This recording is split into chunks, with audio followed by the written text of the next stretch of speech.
She's been stealing from us, Cameron. I have proof this time. My mother-in-law's voice carried through the kitchen door where I stood frozen, holding the birthday cake I'd spent 3 hours decorating.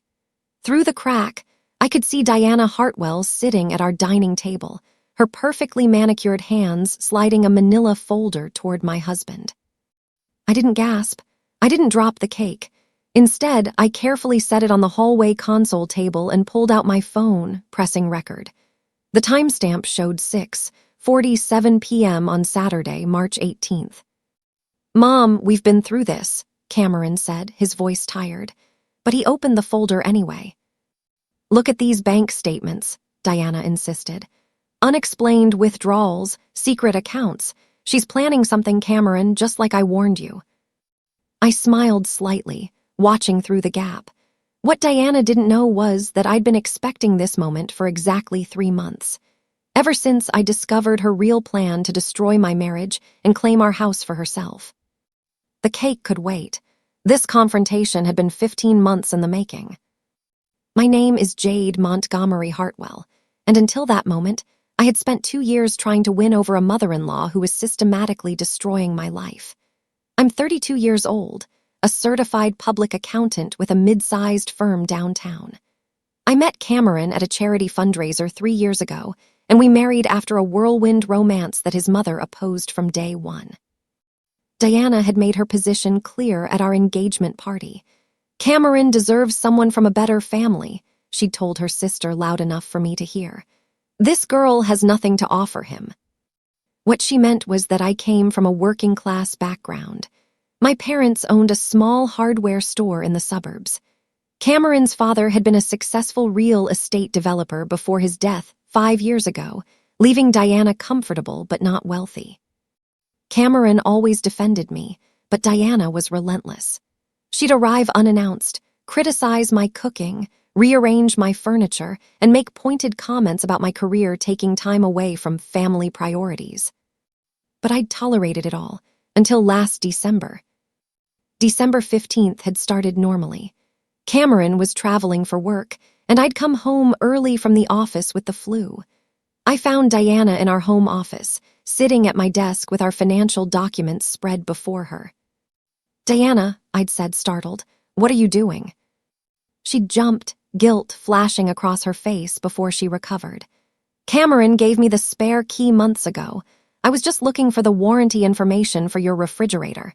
It's been making noise." But the papers on my desk weren't appliance warranties. They were our mortgage documents, investment statements, and my personal banking information. "I'll help you find that warranty," I'd said calmly, moving toward the desk. She'd gathered the papers quickly, too quickly. "No need. I found what I needed." She'd left within minutes, but not before I noticed she'd photographed several documents with her phone. That night, I installed hidden security cameras throughout our house. Small, discreet ones that uploaded footage directly to cloud storage Cameron knew nothing about. The cameras revealed Diana's pattern over the next 3 weeks. She visited our house 5 times while Cameron and I were at work, always using her spare key. Each time, she went straight to our office, photographing documents and occasionally taking papers that she'd return later. But it was her phone conversations that revealed everything. On January 8th, I watched footage of Diana sitting in our living room, speaking to someone on the phone. "The divorce should be finalized by summer," she said clearly. "Once Cameron sees what she's really like, he'll have no choice. The prenup is airtight. She'll get nothing and the house reverts to him, to us." My blood had run cold. We didn't have a prenup. Cameron and I had discussed it, and he'd refused, saying he trusted me completely. Diana continued talking. "I've been documenting everything. The shopping, the expensive purchases, the secret accounts. When I show him the evidence, he'll finally understand what I've been telling him all along." Evidence she was creating, I realized with growing horror. I spent the next month quietly investigating. As a CPA, I knew how to trace financial records. What I discovered made Diana's scheme clear. 6 months earlier, someone had opened a savings account in my name at a bank across town. The account showed regular deposits, always in cash, totaling nearly $30,000. The signature on the application looked similar to mine, but wasn't quite right. Then I found the credit cards. 3 of them, opened in my name, with charges at expensive boutiques, restaurants, and jewelry stores. Places I'd never been. The bills were being sent to a P.O. box I'd never opened. Someone was building a financial profile that made me look like I was stealing from our marriage and hiding money. Someone with access to my personal information. Someone who visited our house regularly. Diana had even been more clever than I initially thought. She'd been using my identity to make these purchases, then paying the minimum balances to keep the accounts active but growing. The final piece fell into place when I hired a private investigator. Within 2 weeks, he provided photographs of Diana making cash deposits into my secret savings account. He captured her using a credit card at an upscale boutique, then watched her immediately donate the purchased items to charity. She wasn't stealing money. She was spending it to create evidence that I was stealing money. "Your mother-in-law is remarkably thorough," the investigator, Wesley Brooks, told me. "She's been building this false profile for at least 9 months. The question is, what's her endgame?" I'd already figured that out. Diana wanted Cameron to divorce me, believing I'd been deceiving him. But there was more. I'd discovered that our house, purchased 2 years ago, had originally belonged to Cameron's father. While Cameron and I had bought it from the estate, Diana had expected to inherit it herself before his father's will specified it should go to his son. Diana didn't just want me gone. She wanted the house back. I consulted with an attorney in early February. Melissa Drummond specialized in family law and fraud cases. After reviewing my evidence, she'd leaned back in her chair with an impressed expression. "This is identity theft, fraud, and potentially criminal conspiracy," she said. "You have enough evidence to prosecute." "I don't want to prosecute," I'd replied. "I want to protect my marriage and make sure she can never do this to anyone else." "Then we need to be strategic," Melissa advised. "Let her make her move. Let her present this false evidence to your husband, but we'll be ready with the truth, documented and irrefutable." She'd helped me prepare a comprehensive file. Bank records proving I'd never opened those accounts. Security footage of Diana in our house. The investigator's photos and written testimony. Handwriting analysis showing the forged signatures. Timeline documentation of every fraudulent transaction matched with my actual whereabouts, often confirmed by my office's security logs. "When she strikes, you strike back harder," Melissa had said. I'd shared everything with Cameron's younger sister, Brooke, 2 weeks ago. At 28, Brooke had always been kind to me, often apologizing for her mother's behavior. "I knew something was wrong," Brooke had said, reviewing the evidence on her laptop. "Mom's been obsessed with your marriage since the wedding. She keeps telling family members that you're not right for Cameron, that you're hiding something." "She's creating what she claims to see," I'd explained. Brooke had been horrified. "The house. She's always been bitter about Dad leaving it to Cameron instead of her. She thought she deserved it after taking care of him during his illness." "That's not Cameron's fault," I'd said. "No, but you're an easier target than her dead husband," Brooke replied grimly. "I'll testify to everything if you need me. Mom needs help, but first, she needs to be stopped." Now, standing in my own hallway listening to Diana's latest accusation, I knew the moment had finally arrived. 3 months of careful documentation, of letting her think her plan was working, had led to this confrontation. I picked up the cake and walked into the dining room. Both Cameron and Diana looked up, startled.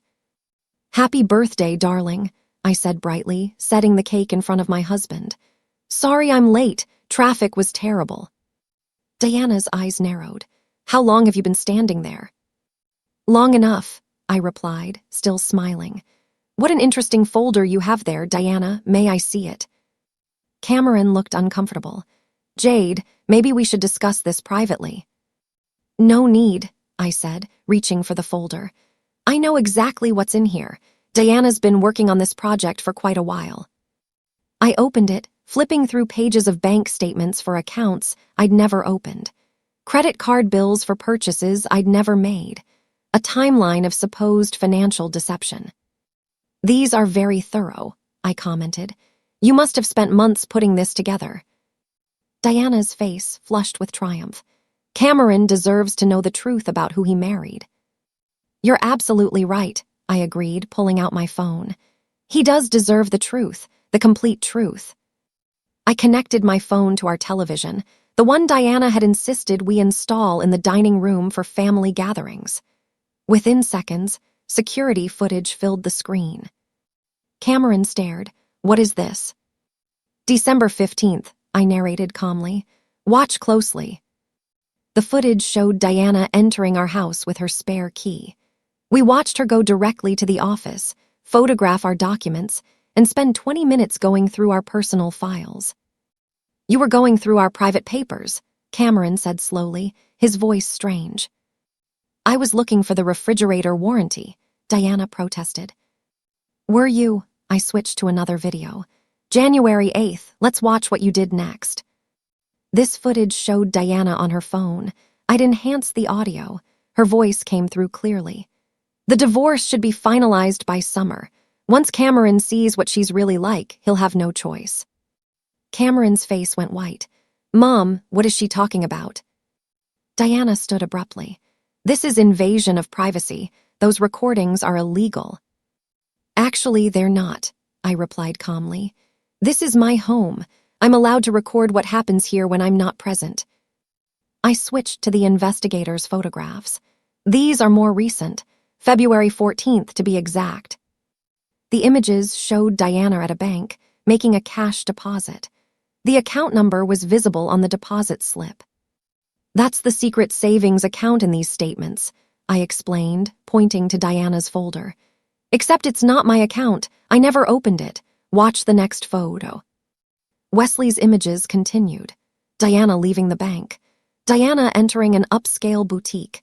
Diana making a purchase with a credit card, then donating the items at a charity shop 3 blocks away. "She's been using my identity," I said quietly.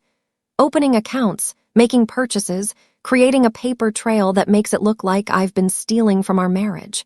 Also, she could show you this evidence and convince you to divorce me." Cameron's hands were shaking. "Mom, tell me this isn't true." Diana's expression shifted from triumph to panic. "She's manipulating you. Can't you see? She probably staged all of this to make me look bad." "Did I stage these too?" I asked, producing another folder. "Bank records showing I never authorized these accounts. Handwriting analysis proving the signatures are forged. Security logs from my office proving I was at work when these purchases were supposedly made." I placed my attorney's business card on the table. "Melissa Drummond has reviewed everything. Diana, you've committed identity theft, fraud, and forgery, multiple felonies." Diana's face went ashen. "You can't prove anything." "Actually, I can," I replied. 9 months of evidence, every fraudulent transaction documented, every forged signature analyzed, every false account traced back to your actions." Cameron finally spoke, his voice hollow. "Why, Mom, why would you do this?" Diana's composure cracked. "Because she doesn't deserve you. She doesn't deserve this house. Your father meant for me to have it. He promised me I'd always have a home, and then he left it to you instead." "So you decided to destroy my marriage to get it back?" Cameron asked. "I decided to show you who she really is," Diana shouted. "Someone from nowhere with nothing to offer, taking everything that should belong to our family." The mask had finally fallen completely. Brooke arrived 30 minutes later, as I'd asked her to. She'd been waiting at a coffee shop nearby, ready to come when I texted. "Mom," Brooke said quietly, seeing Diana's tear-stained face. "Jade showed me everything last week, all the evidence. I was hoping you'd stop before tonight." "You knew," Diana whispered. "You knew and you didn't warn me." "I warned you a year ago to leave Jade alone," Brooke replied. "I told you that your obsession with this house wasn't healthy. You wouldn't listen." Diana turned to Cameron desperately. "Don't let them do this. I'm your mother. I only wanted what was best for you." "You wanted to destroy my wife's reputation," Cameron said, his voice breaking. "You tried to end my marriage with lies and fraud. How is any of that what's best for me?" I remained silent, letting the truth settle. This wasn't my moment to speak. It was Cameron's moment to process the betrayal from someone he'd trusted his entire life. Diana made one final attempt.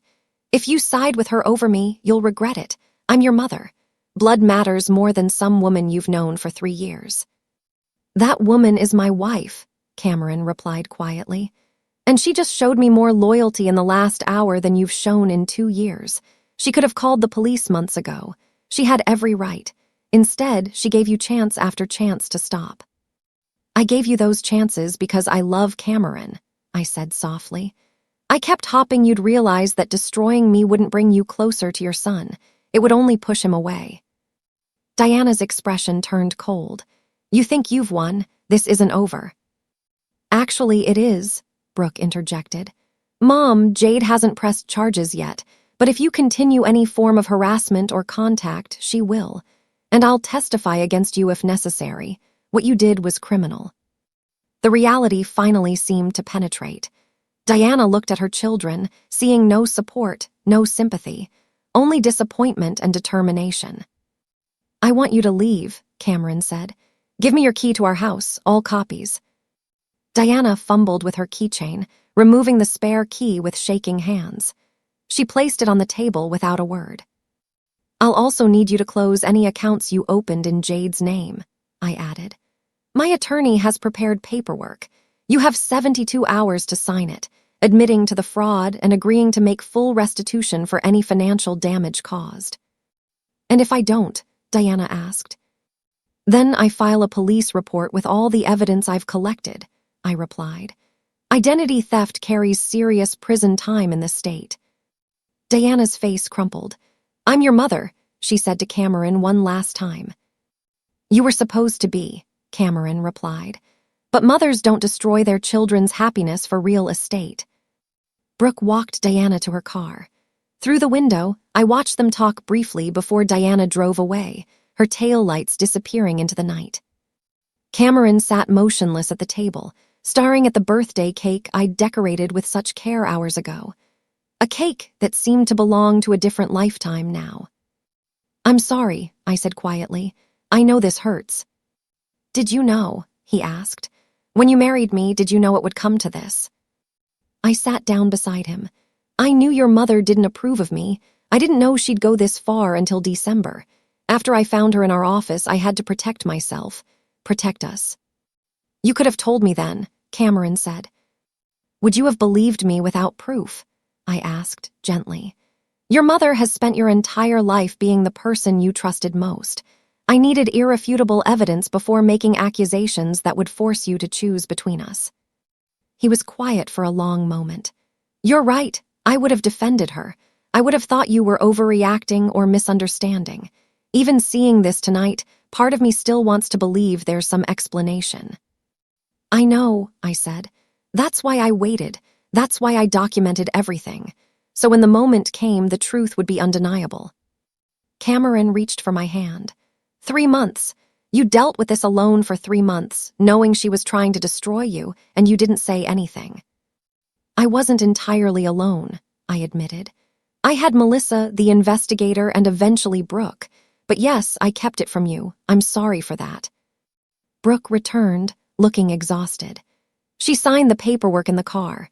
She's agreed to close the accounts, make restitution, and cease all contact unless specifically invited by you, Cameron."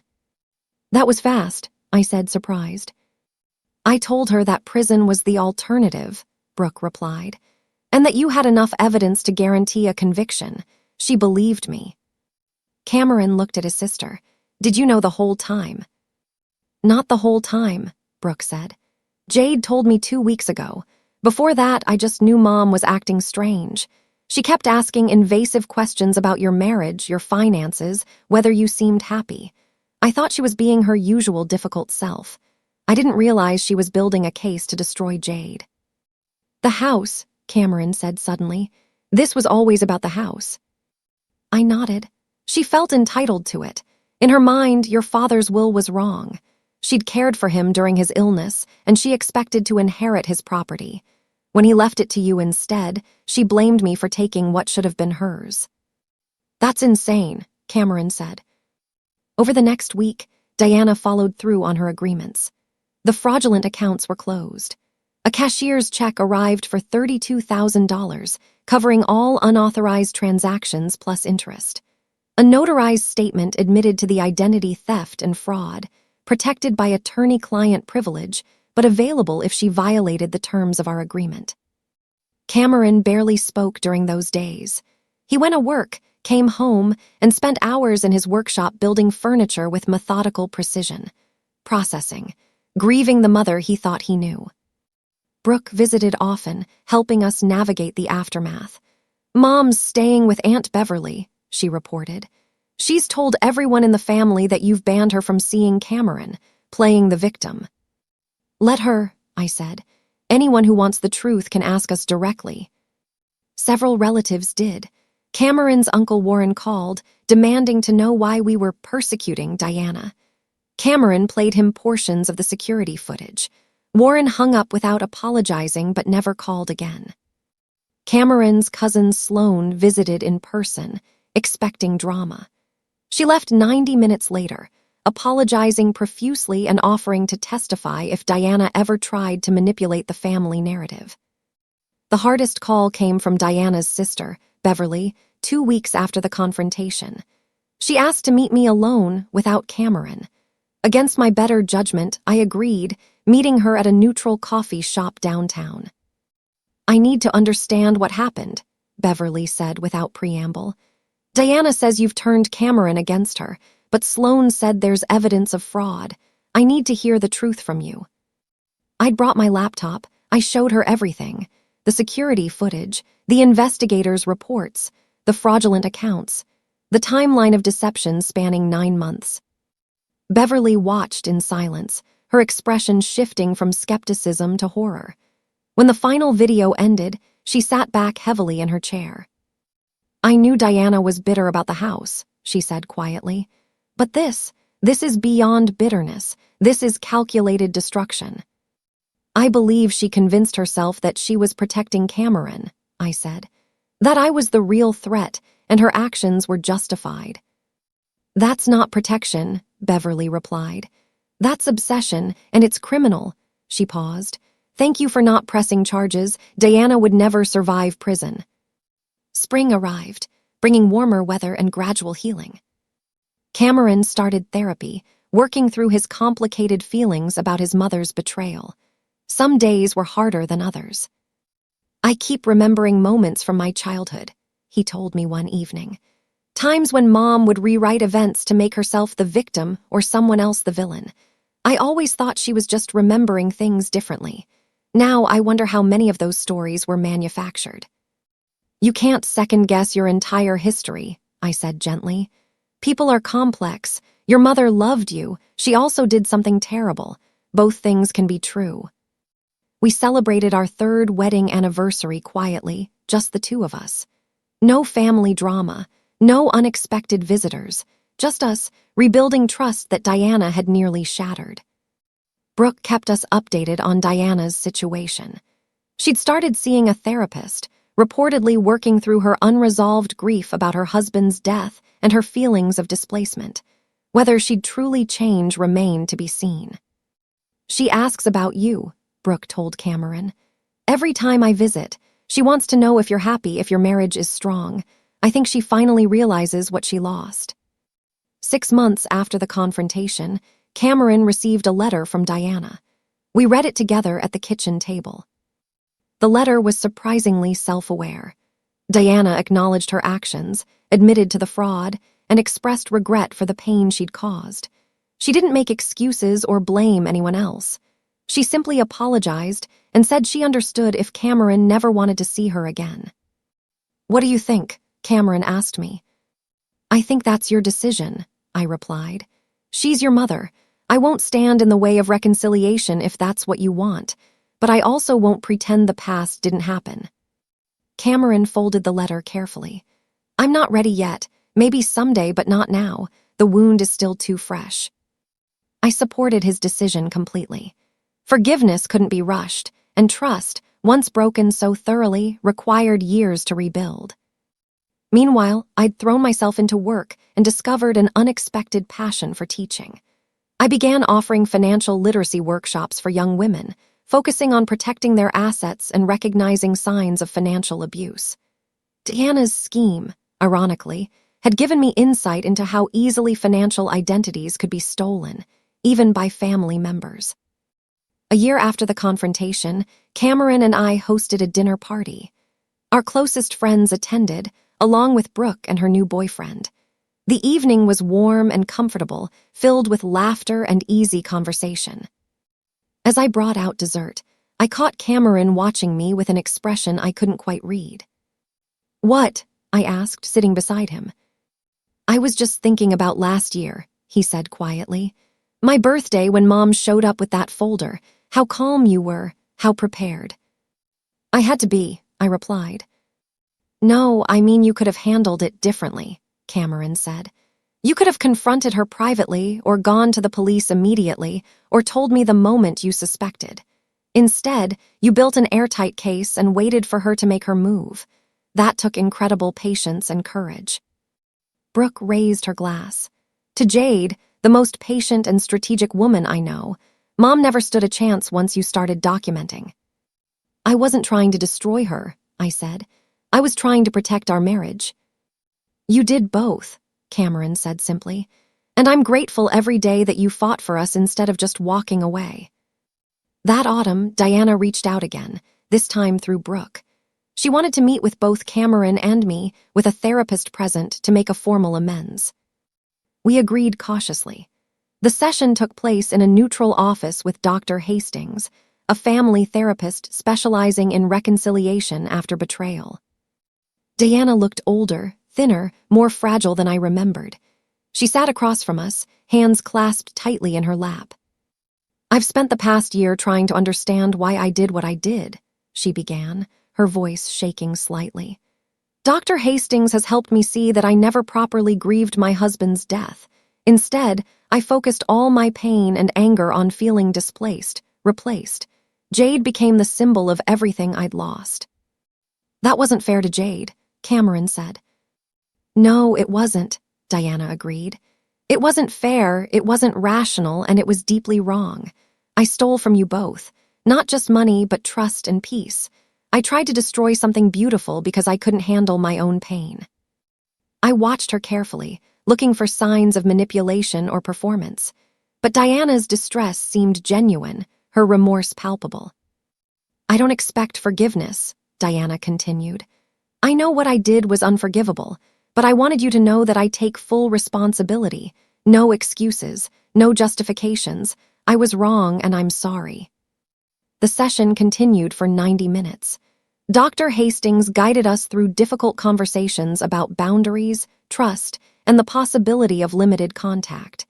By the end, we'd established careful parameters. Diana could attend major family events if invited. She would have no access to our home or our personal information. Any relationship would be rebuilt slowly, with transparency and accountability. "I know I'll never be the mother-in-law you deserved," Diana said to me as we prepared to leave.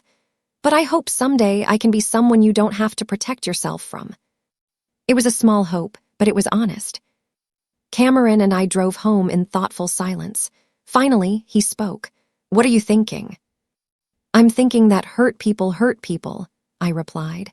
"And that healing is possible, even after terrible betrayals. But I'm also thinking that I'll keep those security cameras active, just in case." Cameron smiled slightly. "Trust but verify." "Always," I agreed. 2 years after Diana's confrontation, life had settled into a comfortable rhythm. Cameron and I celebrated our 5th anniversary with a trip to the coast. Diana sent a card, nothing more, respecting our boundaries. My financial literacy workshops had grown into a small side business. I'd helped dozens of women understand their finances, protect their assets, and recognize warning signs of financial abuse. Several had discovered their own situations similar to mine, family members stealing identities or manipulating accounts. "You've turned something terrible into something meaningful," Cameron observed one evening as I prepared materials for an upcoming workshop. Diana taught me an important lesson, I replied. Document everything, trust your instincts, and never underestimate the power of patience and preparation. The house Diana had coveted so desperately had become truly ours, filled with memories that had nothing to do with Cameron's father or his mother's bitterness. We'd painted walls, planted gardens, and built a life that belonged only to us. Sometimes I thought about that night, standing in the hallway with a birthday cake, listening to Diana try to destroy my marriage. The fear I'd felt, the determination, the calculated calm. I'd been prepared because I'd had to be. Because when someone tries to take everything from you, the only defense is truth, documentation, and unshakable resolve. Diana had underestimated me, assuming I'd crumble under her scheme. Instead, I'd met her manipulation with meticulous evidence and strategic patience. In the end, the truth hadn't just turned on her. It had set all of us free.